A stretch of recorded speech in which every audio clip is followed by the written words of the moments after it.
የህግ ማስከበር ስራዎች ሳይንሱም የሚለው ፕሪንሲፕሉ የማህበረሰቡ በባለቤትነት ወስዷቸው የህግ ማስከበር ስራው ላይ ተባባሪ መሆን ሲችል መሬት የህዝብ ሀብት የመንግስት ኢኮኖሚ መሆኑ ይታወቃል። ህገወጦች እንዳይወረር ይሄን መጠበቅ መከላከል እና መቆጣጠር ነው። ተፈጽሞም ሲገኝ እርምጃ መውሰድ ነው። እነዚህ ደንብ ጥሰቶችና ደንብ መተላለፎች በማህበረሰቡ ላይ የሚያሳድሩትን ማህበራዊ፣ ኢኮኖሚያዊ፣ የጤና እንደዚሁም ደግሞ አጠቃላይ ጸጥታ ችግሮችን ታሳቢ ያደረገ ህብረተሰቡ እንዲረዳቸው ግንዛቤ መስጠት ነው ዋና ቅድመ መከላከል ስራዎች።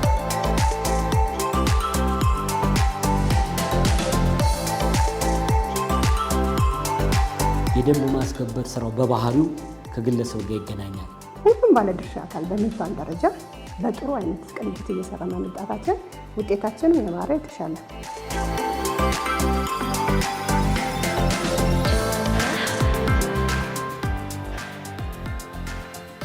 አንዱ ቆሞ ተመልካች አንዱ ሰራተኛ መሆን የለበት። ተዋበ ያማረ አካባቢ ስራ ነውና እዚያ ያደረሰው የሚሰራን አካል መደገፍና መተባበር ያስፈልገናል።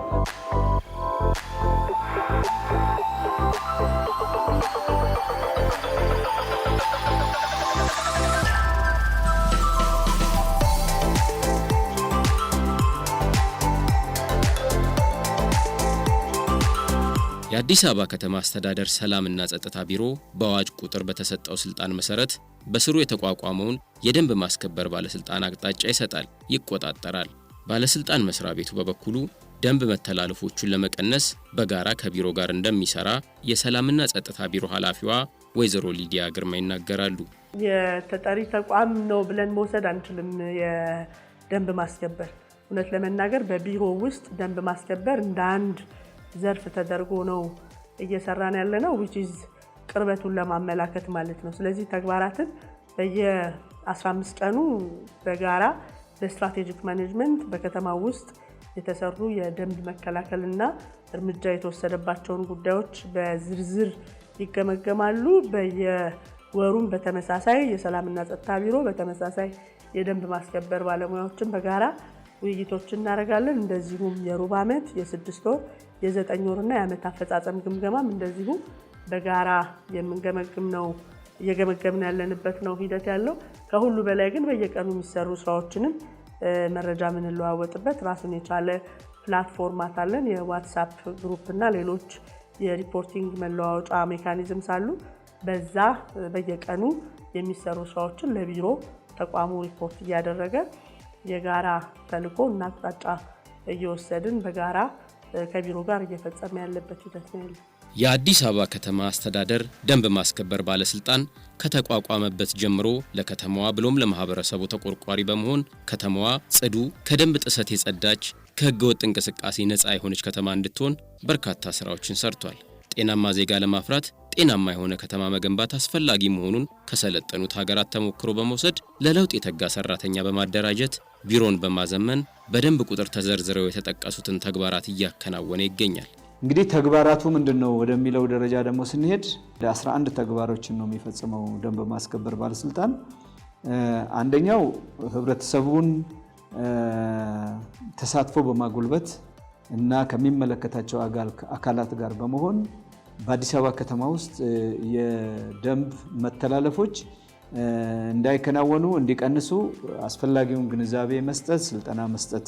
ሁለተኛው በተቋሙ አደረጃጀት አፈጻጸም ተግባር ላይ የወጡ ደንቦችን፣ መመሪያዎችን ለህብረተሰቡ ማስገንዘብ ነው። በሶስተኛ ደረጃ ከሚመለከተው አካልም ጋር በመሆን በተለይ ህገወጥነትን መከላከል ነው። እነዚህ ህገወጥ ናቸው የምንላቸው ተግባሮች 9 ናቸው በእኛ ተቋም ማለት ነው።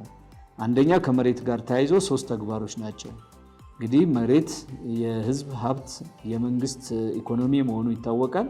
ስለዚህ ከዚህ አንፃር አንደኛ የህዝብና የመንግስት መሬት የሆነ በህገወጥ እንዳይወረር፣ በህገወጦች እንዳይወረር ይሄን መጠበቅ መከላከል እና መቆጣጠር ነው። ተፈጽሞም ሲገኝ እርምጃ መውሰድ ነው። ከዛ ውጪ ህገወጥ ግንባታዎች ናቸው። በተለይ ከተማችን እንደሚታወቀው በጣም ትልቅ ከተማ ነው። በስታንዳርድ እና በፕላን የሚሰራ ነው። ማንም ሰው እንደፈለገ የፈለገውን ተግባር ለመገንባት አይችልም። ስለዚህ ከዚህ አንፃር ህገወጥ ግንባታን መከላከል ነው። ከዚህ ውጪ የመሬት መስፋፋት የምንላቸው አሉ። እነዚህ የመሬት መስፋፋት ማለት አንድ ሰው 200 ካሬ ሜትር ተሰጥቶት ህጋዊ በሆነ መንገድ ተሰጥቶት ከሆነ ከጎኑ ወይም ከፊቱ ወይም ከኋላው ተጨማሪ መሬቶች ካሉ ያንን አካሎ ለመጠቀም ፍላጎቱ በሚኖርበት ሰዓት ይህንን መከታተል ነው። አራተኛው ህገወጥ የመንገድ ላይ ንግድ ነው። እንግዲህ እንደሚታወቀው በመንገድ ላይ ንግድ የራሱ ስርዓት እና ደንብ አለው። የእግረኛው መንገድ ተይዞ የትራፊክም አደጋ እና መጨናነቅም እንዳይኖር በተቻለ መጠን የህገወጥ የጎዳና ንግድን መከላከል፣ የህገወጥ የበረንዳ ንግድ የምንለው አለ። አንድ ሰው ከተሰጠው ቦታ ውጪም ወጥቶ የሚነግደውን መከላከል መቆጣጠር ነው። ሌላ ከዛ ውጪ ህገወጥ የመንገድ አጠቃቀም የምንላቸው አሉ። በተለይ በመንገድ ላይ ወይም ደግሞ በእግረኛም በተሽከርካሪ መንገድ ላይም በተለይ ተረፈ ምርቶችን የሚያደርጉ ለምሳሌ አሸዋ፣ ድንጋይ፣ እንደ ብረት እና ሌሎችም መሰል ተግባሮችን የሚያከናውኑ ላይ ይህንንም መከላከል መቆጣጠር እርምጃ በመውሰድ ነው። ሌላው ትልቁ ነገር ደግሞ በከተማችን ውስጥ የሚኖር ጤናማ የሆነ ጤንነቱ የተጠበቀ ስጋን መመገብ አለበት። ስለዚህ ከዚህ አንጻር የህገወጥ የእንስሳትና የስጋ ዝውውርንም ከሚመለከተው አካል ጋር ማለት ከቄራዎች ድርጅት ጋር በመሆን በተመሳሳይ የመከላከል ስራ ነው። ሌላው በክፍት እና ዝግ የመናፈሻ ቦታዎች፣ የመንገድ አካፋዮችም ላይ አደባባዮችና የሚከናወኑ ህገወጥ ተግባራት ካልተፈቀደ በስተቀር ድንኳን መትከል፣ ሌሎች ተግባሮችን ማከናወን ተግባር ላይ የሚሰማሩ ሰዎች ላይ ወይም ድርጅቶች ላይ የመከላከል የመቆጣጠር ስራ መስራት ነው። ከዚህ ውጪ የትራፊክ እንቅስቃሴን መከታተል ነው። የትራፊክ እንቅስቃሴን የደንብ ማስከበር ባለስልጣን ይከታተላል። ይሄ የትራፊክ እንቅስቃሴ ስንል በተቻለ መጠን የትራፊክ እንቅስቃሴና ፍሰቱን የሚያውኩ ተግባራትን መከታተል ነው። በመንገድ ላይ ዛፍ መትከል፣ አትክልት መስራት፣ እነዚህንና እነዛን የመሳሰሉ በመንገድ ላይ የሚሰሩ ተግባራቶችን መከላከል የመቆጣጠር ስራ ነው። ሌላው መንገዶችንም ማሻሻል መቀየር አይቻልም። ስለዚህ ይህንንም መከታተል ነው። የመንገድ ላይ ማብራት ምሰሶ በድልድይ በመንገድ ምልክትና በእግረኛ የመንገድ መከላከያ አጥር ላይ የተለያዩ ባነሮችን የህገወጥ ማስታወቂያ ማለት ነው፣ እነዛንም የመከላከል ነው። ስታንዳርዱን ያልጠበቀ ማስታወቂያ በከተማችን ውስጥ እንዳይለጠፍ ማድረግ ነው። ከዚህ ውጪ ከጽዳት አንጻር ህገወጥ የደረቅ ቆሻሻና የቆሻሻና የእርጥብ ቆሻሻና የደረቅ ቆሻሻ አወጋገድንም መከታተል ነው። ንጽህናው የተጠበቀ ከተማ እንድትሆን ማድረግ ነው። ስለዚህ ከዚህም አንጻር ከድርጅቶች፣ ከግለሰቦች፣ ከፋብሪካዎች፣ ከኢንዱስትሪዎች የሚወጡ ፍሳሾች፣ ደረቅ ቆሻሻዎችም በአግባቡ ካልተከናወኑ እነዚህን መከታተል መቆጣጠር ነው። በ11ኛ ደረጃ በትምህርት ተቋማትም አካባቢ አዋኪ ተግባር የምንላቸው ለምሳሌ በትምህርት ቤቶች አካባቢ ጫት ማስቃም፣ ከረምቡላ፣ ጀቶኒ፣ እንደገናም ደግሞ ፔኒሲኒዎች፣ ቁማር ቤቶች፣ መጠጥ ቤቶች የመሳሰሉ የመማር ማስተማሩ ስራ የሚያውኩ ተግባራትን የደንብ ማስከበር ባለስልጣን ይከላከላል፣ ይቆጣጠራል። የአዲስ አበባ ከተማ አስተዳደር የደንብ ማስከበር ባለስልጣን በአንድ ስራ አስኪያጅ፣ በሁለት ምክትል ስራ አስኪያጅ እና በአንድ ጽህፈት ቤት የተቋቋመ ተቋም እንደሆነ የመስሪያ ቤቱ ሰራተኞች ይገልጻሉ። ከዚህም ዘርፍ አንዱ የቅድመ መከላከል ምክትል ስራ አስኪያጅ አንዱ ነው። በባለስልጣን መስሪያ ቤቱ ደንብ መተላለፎች ላይ እርምጃ ከመውሰድ አስቀድሞ የመከላከል ስራዎችን መስራት አስፈላጊ እንደመሆኑ በምክትል ስራ አስኪያጅ ማዕረግ የቅድመ መከላከል ስልጠና ኃላፊ የሆኑት አቶ ንጋቱ ዳኛቸው ያስረዳሉ። እንግዲህ የደንብ ማስከበር የቅድመ መከላከል ስራዎች የከተማ አስተዳደራችን ለህዝቡ ጠቀሜታ የሚያወጣቸው ደንቦች አሉ። እነዚህ ደንቦች ለትውልድ የሚተላለፉ ለህብረተሰቡ ደግሞ ጠቀሜታ ይኖራቸዋል ተብሎ ፋይዳቸው ተገምግሞ የሚወጡ ህጎችን ቀድሞ ህብረተሰቡ እንዲገነዘባቸው፣ እንዲያውቃቸው፣ ደንብ ጥሰቶች እንዳይኖሩ፣ የደንብ መተላለፎች እንዳይኖሩ፣ እነዚህ ደንብ ጥሰቶችና ደንብ መተላለፎች በማህበረሰቡ ላይ የሚያሳድሩትን ማህበራዊ፣ ኢኮኖሚያዊ፣ የጤና እንደዚሁም ደግሞ አጠቃላይ ጸጥታ ችግሮችን ታሳቢ ያደረገ ህብረተሰቡ እንዲረዳቸው እነዚህን ባለማድረጉ የሚኖሩ ደግሞ ፋይዳዎች እነዚህ ደንቦች መከልከላቸው ደግሞ ለራሱ ጥቅም እንደሆነ እንዲረዳውና ከነዚህ ክልከላዎች ውስጥ ታቅቦ በህግ ስርዓት ውስጥ እንዲሆን የማስተማር ግንዛቤ መስጠት ነው ዋና ቅድመ መከላከል ስራዎች።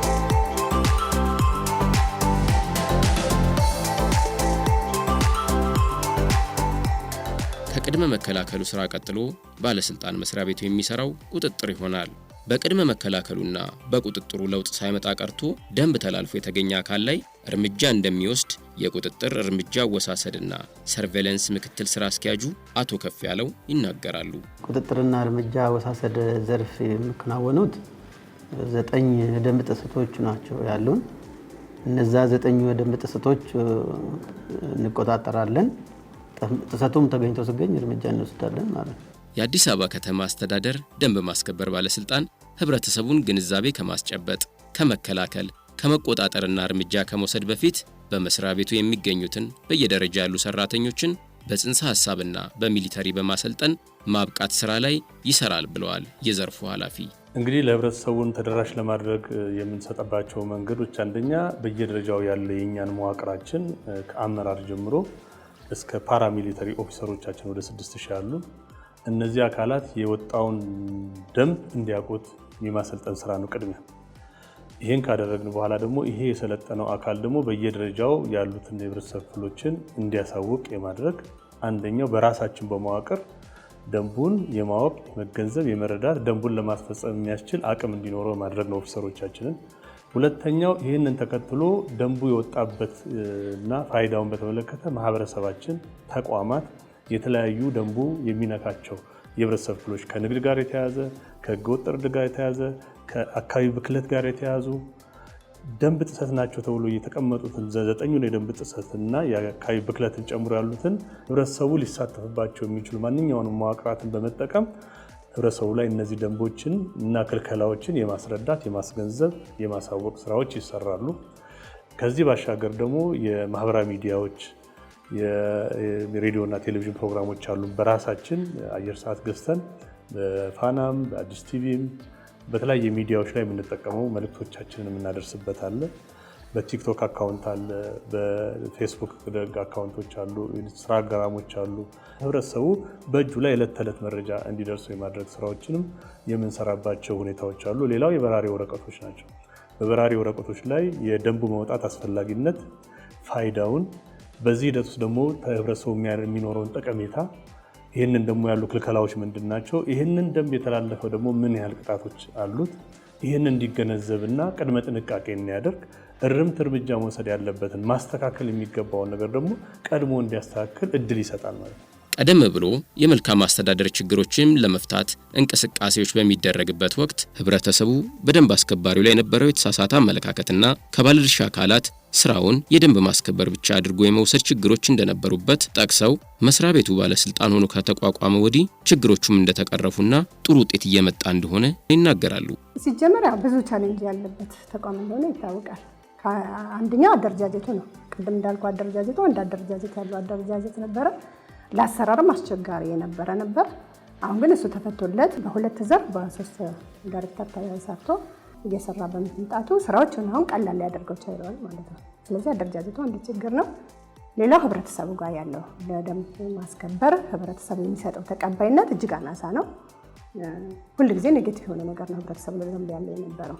ነገር ግን ተቋሙ በሰራ ትልቅ የግንዛቤ ስራዎች ከቤት ለቤት ጀምሮ በመድረክም ያስተምራል፣ በኤሌክትሮኒክስ ሚዲያ፣ በጋዜጣም፣ በሬዲዮም፣ በቴሌቪዥን፣ በሶሻል ሚዲያም ጨምሮ ከፍተኛ የህብረተሰቡ ውስጥ ግንዛቤ በመፍጠሩ ዛሬ ህብረተሰቡ ለደንብ ያለው አመለካከት በብዙ ተቀይሯል ማለት ይቻላል።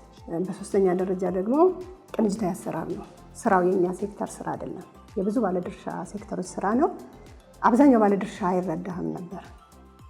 የብዙ ስሰራ ብቻችንን አይነት በሚመስል ነበረ እየተሰራ የነበረው። አሁን ያለው ሁኔታ ግን ሁሉም ባለድርሻ አካል በሚባል ደረጃ በጥሩ አይነት ቅንጅት እየሰራ መምጣታችን ውጤታችን የማረ የተሻለ እንዲሆን አድርጎታልና ይሄ ተሻጋር ነው፣ ትልቅ ነው ብዬ አስባለሁ። ምናልባት አንዱ ሌላ የምለው ደግሞ ቅጣት ነው።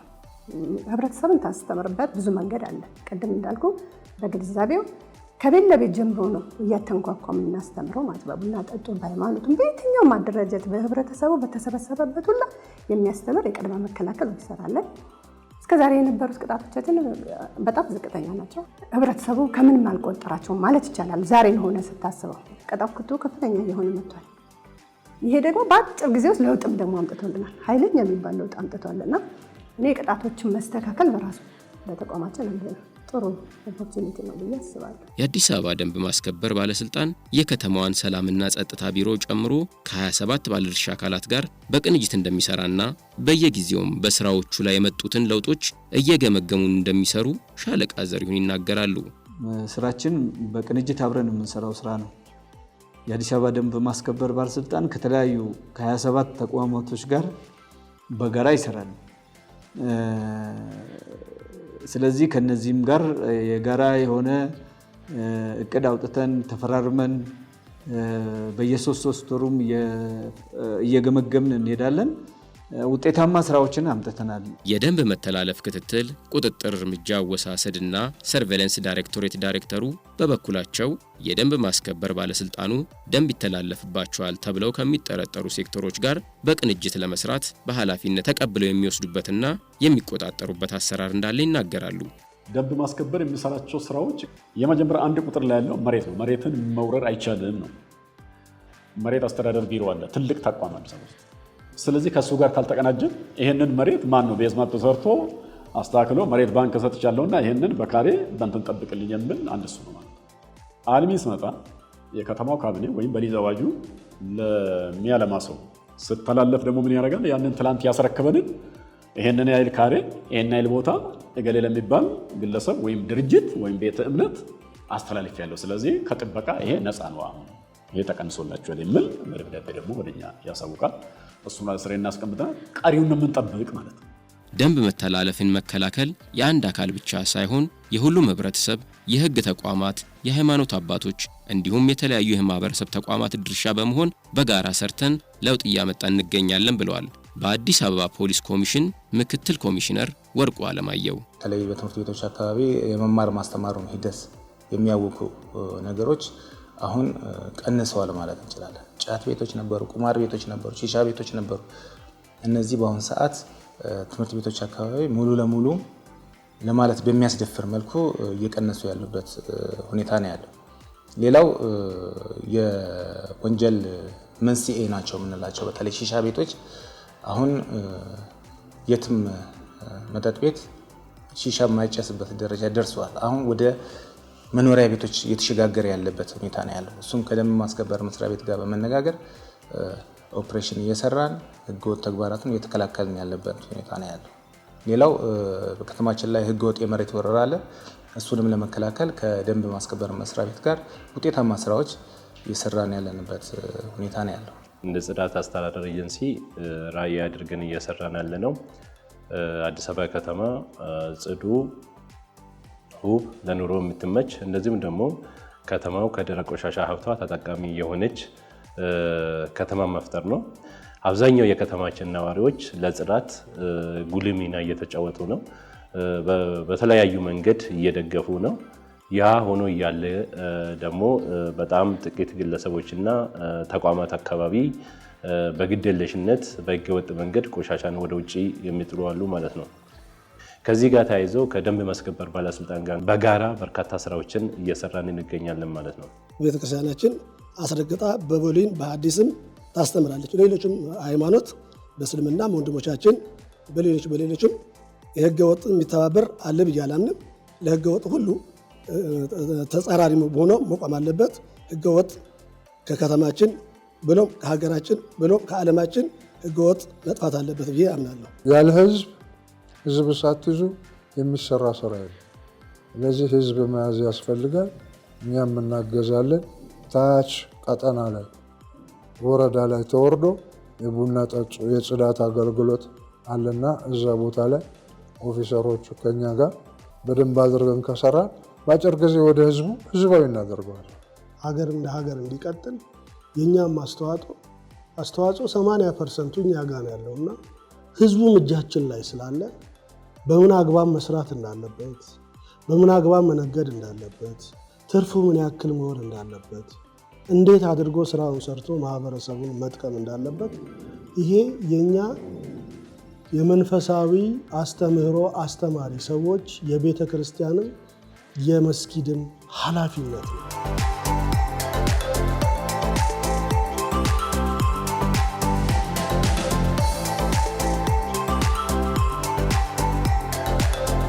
ከተማዋ ውበቷ ተጠብቆ በሌሎች ዓለም እንድትወደድና ለቱሪዝም መዳረሻ እንድትሆን የተሰሩ መሰረተ ልማቶች ተጠብቀው ለትውልድ እንዲተላለፉ ህብረተሰቡም ሊጠብቃቸው እንደሚገባ ከሚሰራው አካል ጎን በመቆም ድርሻውን እንዲወጣ አስተያየት ሰጪዎች ይናገራሉ። አንዱ ቆሞ ተመልካች አንዱ ሰራተኛ መሆን የለበትም። ስለዚህ አሁን ይሄን የተዋበ ያማረ አካባቢ ስራ ነውና እዚያ ያደረሰው የሚሰራን አካል መደገፍና መተባበር ያስፈልገናል። በእኛ ብቻ ሳይሆን በሌላ ሀገሮች እንድትወደድ ያደረገን የኮሪደር ልማት ማለት ነው እና ይህንን ህብረተሰቡ መጠበቅ አለበት። ታክሲ መጠበቂያ ቦታዎች ላይ፣ የባስ መጠበቂያ ቦታዎች ላይ መንገዶች ትንሽ ሳሮችን የመርገጥ አንዳንድ ነገሮች ማቋረጫ ዜብራዎችን አለመጠቀምና በሳሮች በልማቶቹ ላይ የመንቀሳቀስ ነገሮች አሉ። እነሱ ነገሮች መስተካከል ያለባቸውና የሚመለከተው አካል እነዚህ ቦታዎች ላይ ሞር ጥንቃቄ አድርጎ ጥበቃ እንዲያደርግላቸው የሚል ሀሳብ ማስተላለፍ ፈልጋለሁ። ደንብን ተላልፎ የተገኘ ሰው እንደሚቀጣ ሁሉ በባለስልጣን መስሪያ ቤት ውስጥ የሚሰሩ በየደረጃው ያሉ ሰራተኞች አጥፍተው ሲገኙም የሥነ ምግባር እርምጃ ከመውሰድ በተጨማሪ እስከ ፍርድ ቤት እስከመቅረብና እስከሚያሳስር የሚያደርስ ሕግ እንዳለ ባለሙያው ያስረዳሉ።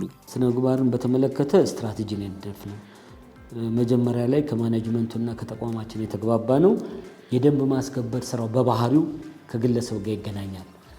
አታርግ የምንለው ነገር ይበዛል። አታርግ የምትለውን ደግሞ የሚያደርግ ሰው ፍላጎት ካለው ግንኙነት ስለሚፈጠር ለብልሽት የተጋለጠ ተቋም ነው የሚል መጀመሪያ ድምዳሜ ይዘናል። ስራችን ራሱ ከስነ ምግባር ጋር ይገናኛል። ምክንያቱም አንድ መሬት የወረረ ሰው መሬቱን ልትከለከለው የሚሄደውን ሰው አማሎ የሆነን መደለያ ሰጥቶ መሬቱን ማስቀረት ይፈልጋል። በወንዝ ዳርቻ ላይም የችግር የፈጠረው እንደዚህ የመሳሰሉት ነገር ስላለ መጀመሪያ ስትራቴጂ ሰነድ ነደፍን። በስትራቴጂው መሰረት ለጠቅላላ ኦፊሰሮች ግንዛቤ ፈጠርን። አሁን በዚህ በ9 ወር ውስጥ ከ38 ሰው በላይ ተጠያቂ አድርገናል። 13ቱ ከስራ ተሰናብተዋል። ወደ የተቀረው ቁጥር ደግሞ በገንዘብ የደሞዝ ቅጣት የሚቀጡበት ሁኔታዎች ነው ያሉት። ክትትሉ አለ። ስነ ምግባር ላይ አሁን ዛሬ እንኳን መድረኮች ያሉን እሱ ነው። በጣም ተከታታይ ኦፊሰራችን ማዳን አለብን። ምክንያቱም ኦፊሰሩ አይደለም ወደ ችግሩ የሚሄደው፣ ችግር የፈጠረው አካል ነው ወደ እነሱ የሚመጣው። ጠንካራ የሆኑት ያጋልጣሉ። አንዳንዱ ደግሞ ደክሞ ተቀብሎ የሆነ ነገር አድርጎ ሲያልፈው በሽፍት ስለሚቀያየሩ አንዱ ሰው ያለፈውን ሌላኛው ሽፍት ሲመጣ ስለሚያገኘው የጠዋቱ ሽፍት ኃላፊነቱን አልተወጣም፣ በዚህ መሰረት እነከሌ ይጠየቁ የሚል በዛ ደረጃ ሲጠየቁም የፍርድ ቤት ስርዓትን በመሰለ መልኩ ይከሰሳሉ፣ ይከላከላሉ፣ ምስክር ይሰማባቸዋል እንጂ ዝም ብሎ በስሜት የምታወጣው አይደልና አደረጃጀቱን በዚህ ደረጃ ፈጥረናል። ከዛ ውጪ ደግሞ ተባባሪ አካላቶችን መልመለናል። ከ11 ክፍለ ከተማና ከ119 ወረዳ ላይ ክትትል የሚያደርጉና የስነ ምግባር ችግር ያለባቸውን የማረም የማስተካከል ስራ የሚሰሩ። ስለዚህ አደረጃጀቱ ተስተካክሎ እኔ አሁን በኔ መዋቅር ብቻ የማገኛቸው ከ130 በላይ ታች አደረጃጀት አለ 11 ክፍለ ከተማና 119 ወረዳ ላይ። በዚህ ደረጃ ስነ ምግባር ላይ ሲሪየስ ነው በእኛ ተቋም ላይ። ምክንያቱም ጥፋቱ ከፍተኛ ነው። ብዙዎቹን የምናያቸው በአዋኪ ድርጊት በለው በህገወጥ እርድ በለው እንደዚህ ተደራድሮ የሚያልፏቸውን ነገሮች በተለያዩ መልኩ ጥቆማዎች ይደርሳሉ። በዚህ አጋጣሚ 9995 ነፃ ስልክ መስመር ያችን ተግባር ሳይፈጽም ያለፈ አካል እንኳን ቢደብቃት ከነዋሪ ወይንም ከየትኛውም ከሌላው መዋቅር ስለምናገኘው ክትትልና ተጠያቂነቱ በዚህ ደረጃ እያሰፈንን ግንዛቤ በጥናት ላይ የተመረኮዘ የቴት አካባቢ ላይ ብልሽቶች ሊከሰቱ ይችላሉ፣ በየትኛው ዘርፍ ላይ ብልሽት ሊከሰት ይችላል ተብሎ ጥናት ይጠናል። እንደ መዋቅር ጥናት ይጠናና ዝም ብለ በስሜት አይደለም፣ በጣም ህብረተሰብ አሳትፈን በየአካባቢው ይለያያል። ለምሳሌ ማስፋፊያ ክፍለ ከተማ ስትሄድ ስለ መሬት ታጠናለ፣ ኢነር ሲቲ ላይ አዋኪ ድርጊት እርዱን ምናምን ታጠናለ። ስለዚህ ኤሪያዎችን ለይተ እዛ ጋር የተመደበውን ሰው ጭምር በስነ ምግባሩ የተሻለ ሰው እንዲመደብ ማድረግ እንዲህ አይነት ስራዎች እየተሰሩ ክትትል እየተደረገ ነው ያለው። በተያያዘም ደንብ አስከባሪዎች ለስራ በሚንቀሳቀሱበት ወቅት በአንዳንድ ህገወጦች ጉዳት እየደረሰባቸው የሚገኝ ስለሆነ ህብረተሰቡ ሰራተኞቹ የእሴቱ ዘብ መሆናቸውን ተገንዝቦ ከጥቃት እንዲጠብቃቸውና ህገወጥነትን በጋራ እንዲከላከሉ ጥሪያቸውን ያቀርባሉ። እንግዲህ ይሄንን ሁሉ ስናደርግ እንግዲህ እኛ ኦፊሰሮቻችን ቀንም ምሽትም አምሽቶ እንዳስፈላጊነቱ ያደሩም በሺፍት እየሰሩ ያለበት ሁኔታ ነው። በዚህ ስራ ውስጥ እንግዲህ በጣም አስቸጋሪና ውስብስብ የሆኑ ተግዳሮቶች ናቸው የገጠሙን። እነዛን ደግሞ በህብረተሰቡ ዘንድ ከፍተኛ አመራሮቻችን በሚሰጡን ድጋፍና ክትትል እኛም በዛ ዙሪያ የተወጣን ያለበት ሁኔታ በመጣም በተለይ ኦፊሰሮቻችን ህገወጥን በሚያስከብሩበትና ህጋዊነትን በሚያስዙበት ወቅት አንዳንድ ህገወጥ ነጋዴዎች ያው የራሳቸውን ጥቅም ለማስከበር ኦፊሰሮቻችንን እስከ መተናከል ድረስ የሄዱበት አልፎም ተርፎም እስከ አካል ማጉደል ሁሉ የደረሰበት ሁኔታዎች ይከሰታሉ። ይሄ እንግዲህ በህብረተሰቡ ተሳትፎ ህግ ተላልፎ የሚገኙት ደግሞ ህግን ከሚያስከብሩ አካላት ጋር ተቀናይተን እየሰራን ወደ ህግ የሚወጡበት ሁኔታ የመጣበት ቢሆንም በዛ ውስጥ እስከ ህይወት መስዋዕትም የደረሰበት ሁኔታ ያለበት የነበረ ነው ማለት ነው። በመጨረሻም አገር እንደ አገር እንድትቆም ሁሉም ህብረተሰብ ምርታማ ከመሆን አልፎ የሰላም ዘብ ሆኖ እንዲቆም መልእክታቸውን እያስተላለፉ ባለስልጣን መስሪያ ቤቱ ደንብ መተላለፍን ለመከላከል ለመቆጣጠርና እርምጃ ለመውሰድ በጥሩ ቁመና እንደሚገኝና ለውጥ ላይ እንደሆነ አስገንዝበዋል። ወደ ስራ ላይ ያዋልነው ደንብ ቁጥር 180 2017 በከተማችን ውስጥ ያሉ ወንዞች ለዘመናት ሲበከሉ ለጤናም ችግር እየሆኑ ሰውን ለአካል ጉዳት እየዳረጉ ከዛም አልፎ ደግሞ ከተማዋ የቆሸሸች የዓለም አቀፍ የቱሪስትና የዲፕሎማቶች መቀመጫነቷ ቀርቶ የቆሻሻ ወንዞቻችን የቆሻሻ መጠራቀሚያ የሆኑት ጉዳይ ምን ያህል ከተማችን ችግር ውስጥ እንደገባች፣ ይሄ በመሆኑ የቱሪስት መስህባችን እያጣን ኢኮኖሚ መጠቀም ሲችል ኢኮኖሚ ማጣታችን፣ ንጹህና ነፋሻማ ወንዞቻችን ላይ ማግኘት የሚገባ ንጹህ ውሃ አለማግኘታችን፣ ይሄ በመሆኑ ደግሞ ያስከተለውን ጉዳት ለህብረተሰቡ በማስረዳት ከዚህ ደግሞ መውጣት ያለብን በምን አይነት መንገድ ነው፣ የነሱ ሚና ምንድን ነው በሚል በእነዚህ አይነት መንገድ የሚያስከትለውን ጉዳት በማሳየት ተቀይሮ ደግሞ በከተማችን ላይና በጤናና በማህበረሰቡ ላይና በትውልዱ ላይ የሚኖረው ደግሞ ፋይዳ በማስረዳት ህብረተሰቡን የምናስገነዝብባቸው ችግሩን በማሳየት ያ ችግር በመቀረፉ ደግሞ የሚኖረውን ለውጥ በማሳየት ማስገንዘብ እንችላለን ማለት ነው። በተለይ የህግ ማስከበር ስራዎች ሳይንሱም የሚለው ፕሪንሲፕሉ የማህበረሰቡ በባለቤትነት ወስዷቸው የህግ ማስከበር ስራው ላይ ተባባሪ መሆን ሲችል፣ ስለዚህ ከሁሉ በላይ በተለይ ህዝቡ የሚሰሩ የደንብ መከላከል ስራዎች ላይ ከመፈጸማቸው በፊት በባለቤትነት ሊከላከላቸውና በተለይ በመከላከል ስራው ላይ ደግሞ ለዚህ የተመደቡ አመራሮች ላይ በጋራ እጅና ጓንት ሆኖ መስራት ይገባዋል የሚል መልእክት አለኝ።